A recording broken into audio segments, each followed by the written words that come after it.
What if Anakin reached his full potential? In the Star Wars timeline, there are several key events that ruin Anakin's chances at reaching his full potential. Qui-Gon is killed, and thus the master that should have trained him is dead, and Obi-Wan must take his place. In Attack of the Clones, Dooku cuts Anakin's arm off and severely damages his connection to the Force, and finally, Anakin gets his limbs cut off by Kenobi on Mustafar, making the Chosen One more machine than man. But what if these events didn't happen, and what if Anakin was able to reach his full potential in the Force as the Chosen One? Let's start today's story on Nibou, during the duel between Qui-Gon and Maul. Previously, Maul takes advantage of Qui-Gon's age and uses his agility to leap around the Jedi Master and disarm and defeat him. However, in this story, as Maul tries to disarm Jin, the Master uses the same move that Kenobi did in Rebels and slices straight down the center of Maul's saber, striking him through the chest and winning the duel. Back at the Jedi Temple, Qui-Gon proclaims that Anakin will become his apprentice and be trained as a Jedi.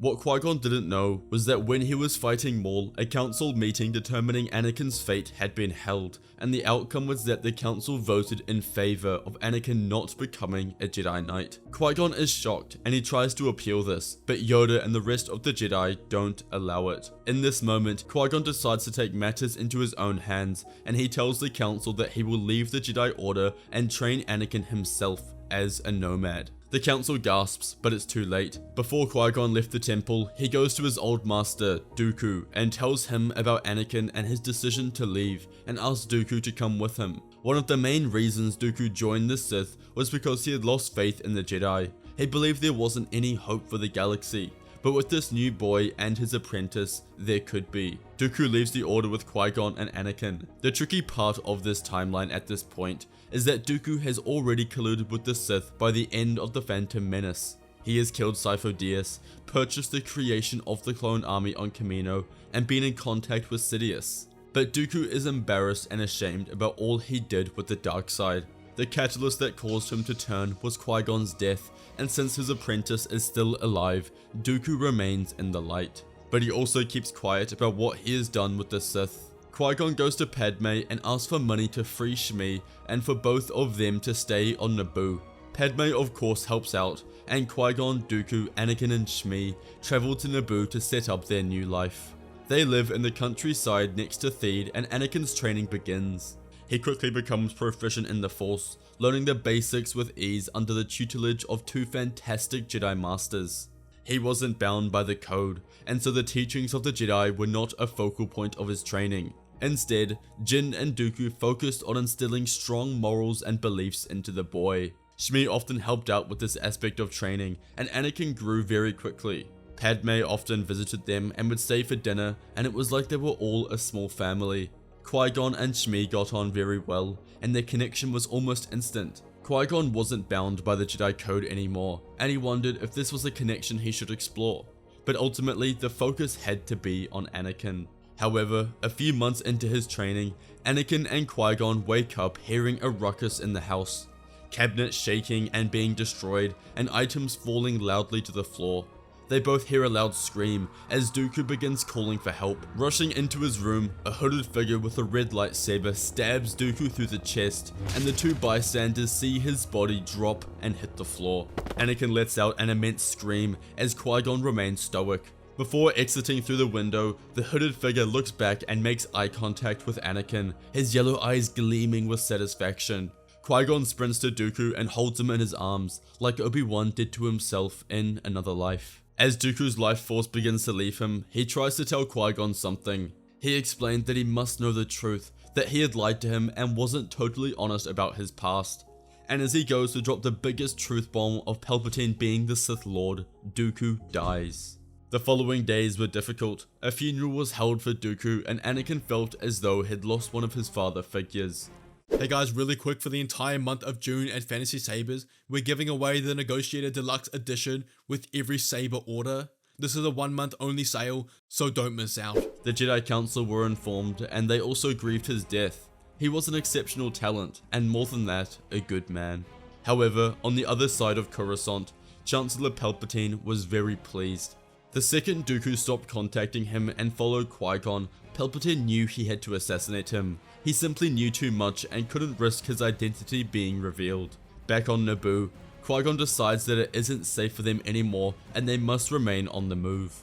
Anakin always wanted to travel the stars and be the first one to see them all, and now he will. He says his goodbyes to Shmi, who will remain with Padme and live a peaceful life, free from being a slave. But Anakin's destiny was to grow in the Force and become the most powerful Force user he could be. For 10 years, the galaxy became their dojo. From the crimson sands of Geonosis to the icy cliffs of Ilum, Qui-Gon taught Anakin not to just wield the Force, but to understand it. They trained on moving starships, meditated above storm-tossed oceans, and communed with ancient Force echoes in forgotten temples. Qui-Gon never held Anakin back. He encouraged the boy's questions, his emotions, and his instincts. He was clearly the master that Anakin needed, and they dedicated all of their time to his training. Anakin and Qui-Gon traveled literally everywhere, and on each planet and system they encountered different tests. On Cloud City, Anakin tightened his flying, doing obstacles and targeting practice, before crash landing a ship with no controls, but guiding the brakes and steering with the Force. He built his lightsaber on Ilum, discovering his kyber crystal that chose him, and building it with ease. When he ignited his lightsaber, the color was purple, symbolizing his relationship between the light and dark side of the Force. In the forests of Endor, Anakin studied the Force in all of its aspects. Just like Luke on Dagobah, he meditated and levitated rocks before getting more advanced, lifting massive boulders and dodging dozens of incoming mini stones. Qui-Gon was the perfect master for Anakin. They would spend hours talking about everything. Sure, the Force and the history of the Jedi and even the Sith was discussed, but even the simple things like love and being grateful for what he has. As they traveled between each starport, Anakin and Qui-Gon would fight with training lightsabers. And Anakin quickly discovered that he had an affinity for saber combat. As the years went on, Anakin quite literally became the embodiment of the Force. Under Obi-Wan and the strict rules of the Jedi, Anakin could never become who he was truly meant to be. But with Qui-Gon and not dogmatic guidelines surrounding him, Jin forged Anakin into one of the most powerful beings to ever exist. Throughout their journey in the stars, Qui-Gon took Anakin to several old Jedi and Sith temples. They searched through holocrons and fought all the booby traps that were left behind. The culmination of his training came in his Force user trial when he was 20 years old. Qui-Gon took Skywalker to Malastare when he heard that there was a wild, rampant Zillo beast. Anakin's test was simple: tame the beast and survive. On Malastare, the Zillo beast roared and slammed its giant tail at Anakin. He flipped over it with the Force, landing on its back and tried to use the Force to choke it, but its hide was too strong. He jumped off and sent a huge wave of Force push, but the beast barely moved. Whatever Anakin was doing, it failed. The beast charged and Anakin was thrown across the ground and slammed in the chest by its claws. Winded and hurt, he lay still as the Zillo beast stepped closer. Then, its yellow eyes locked onto his, and through the Force, it reached into Anakin's mind as the Chosen One was thrusted into a vision. Anakin saw himself standing above all, more powerful than any Jedi or Sith ever in history. He had brought peace to the galaxy. He felt like a god. He saw the Jedi who wouldn't accept him, Yoda and Windu and all the others, but also that hooded figure who murdered Dooku. He would get his revenge. Anakin began to sweat and pant as the vision began shaking and fading back to normal. He gasped awake. Anakin stood stoic.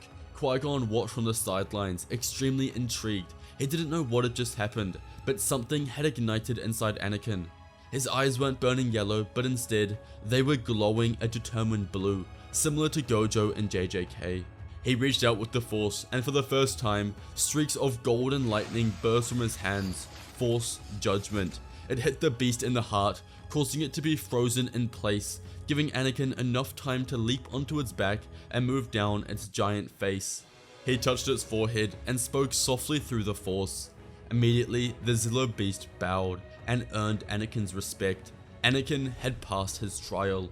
As they left the planet, Qui-Gon congratulated Anakin, both on completing his training but also for the fact that he was the most powerful being that Qui-Gon had ever laid his eyes upon. Anakin Skywalker had officially reached his full potential in the Force. As for Palpatine, after Dooku's death, he heard whispers in the Force that Darth Maul was still alive. Since he needed an apprentice, he searched for him, finding him on the junk planet of Lotho Minor. Sidious reprimands him for his failures, torturing him endlessly and bringing him to the brink of death before healing him just to do it all over again. But all this did was reveal all of Maul's pent-up rage and lust for the Jedi. Palpatine knew he could use this to his advantage. Palpatine continues to train him, but this time he makes him his #1 apprentice and doesn't limit his power. Maul is taught how to use Sith lightning and is given his Darth title back. This training resulted in his power far exceeding that of the original timeline. Palpatine gives Maul the task of aligning the crime syndicates, which he does, causing him to essentially control the Outer Rim. Palpatine then uses this influence to give Maul a seat on the Separatist Council. San Hill is appointed as a de facto leader, but behind the scenes, it's really Maul giving him orders. San Hill is just a puppet. Palpatine had carefully manipulated the pieces into place for the next step of his grand plan, the Clone Wars. As war raged throughout the galaxy, the Jedi were sent into battle against the Separatists and chaos ensued. Anakin and Qui-Gon traveled back to Coruscant for the first time in over a decade to meet with the Council. They begged them to stop the fighting. The Jedi aren't warriors, they are peacemakers. Fighting is exactly what the Sith want. But the Council is completely disillusioned at this point and essentially spit on their feet and tell them to leave. However, as they leave, they make a statement in the center of the temple to all of the Jedi, offering for any of them to join them, not to fight, but to protect those affected by the war. Exactly what the Jedi should be doing. Over the following weeks, roughly 80 Jedi leave the Order and join them. This may not seem like a lot, but when put in perspective that prior to this, only 20 Jedi had ever left the Order in its history, and they just quadrupled that in a couple of weeks, then it's a big deal. And it shows that many had come to realize that the Jedi were changing. Anakin, Qui-Gon and the other Jedi who joined them began helping out in the war, answering as many calls as they could for help. Small worlds that had been invaded by the Separatists or small towns attacked by pirates and bounty hunters were targeted. They fought to protect the people who didn't have a voice, those who the Jedi would likely find too small to warrant any significant attention. They didn't have the resources to counter the Separatists at a large scale, but this didn't matter, they could still make a difference. The war continued for many years, and just like in the original timeline, the citizens of the Republic became disillusioned with the Jedi and the Senate. Maul was the leading man on the Separatists. He had effectively taken the place of what Dooku was in the original timeline. 3 years into the war, Anakin gets a call from Shmi via a hologram. Anakin immediately knew something was wrong by the look on her face. She was terrified, and Anakin could smell the dark side surrounding her. From the shadows, the same hooded figure that they saw kill Dooku a decade ago, and the person he saw in his vision on Malastare had returned. The figure declares to Anakin that he must come to Tatooine alone, or he'll never see his mother again. Anger and hatred bellowed in Skywalker's chest. He couldn't let his mother die. Anakin travels straight to Tatooine, activating his location beacon for Qui-Gon to follow. As Anakin descends onto the planet, he is greeted by Maul and Sidious, with Shmi crying in her chains. She had clearly been tortured and was in pain. Sidious taunts Anakin, telling him he will be the biggest waste of talent the galaxy has ever known. Palpatine knew he needed Anakin dead. He was the only Force user who could stop his ascent to Emperor. Palpatine ignites his lightsaber and goes to kill Shmi, causing Anakin to reach out with the Force and stop his blade in motion before igniting his own saber and leaping forward, striking at Sidious and pushing Maul back with the Force. Sidious laughed as Maul grunted and ignited his red lightsaber. The battle began. Maul used his agility to leap around Anakin as the Chosen One swiftly attacked with all of his power. Sidious clashes and locks blades with Anakin, giving Maul an opportunity to attack Anakin whilst his blade was locked in contact with Sidious's saber. As Maul's blade is raised above his head and thrown at Anakin, the Chosen One moves at the last moment, using the Force to ignite Sidious's second saber that is kept in his sleeve to defend against Maul's blade before breaking the connection with Sidious and using both blades to parry at Maul as he strikes his arm, causing the Dathomirian into immense pain. Sidious tries to intercept Anakin's attack and help his apprentice, but this only enrages Anakin, who throws the red blade to the ground and blasts Force Judgment at Sidious, catching him off guard and forcing the Sith Lord into a state of paralysis, before using all of his power to disarm him and stab Sidious through the neck, ending his life immediately. Maul shouted in both defiance and fear, and he immediately knew that he was outmatched. Anakin wasn't an ordinary Force user, he was truly the chosen one that everyone kept calling him. Anakin stood triumphantly towards Maul as he announced that he has reached his full potential and there was no one in the galaxy that could ever stop him, but he will choose to use his powers for good. Maul leaps into his Sith infiltrator starship and begins leaving the planet, but as he enters the atmosphere, Qui-Gon arrives with his own ship and destroys the engines on Maul's ship, causing him to crash land and allowing Jyn and Skywalker to arrest him.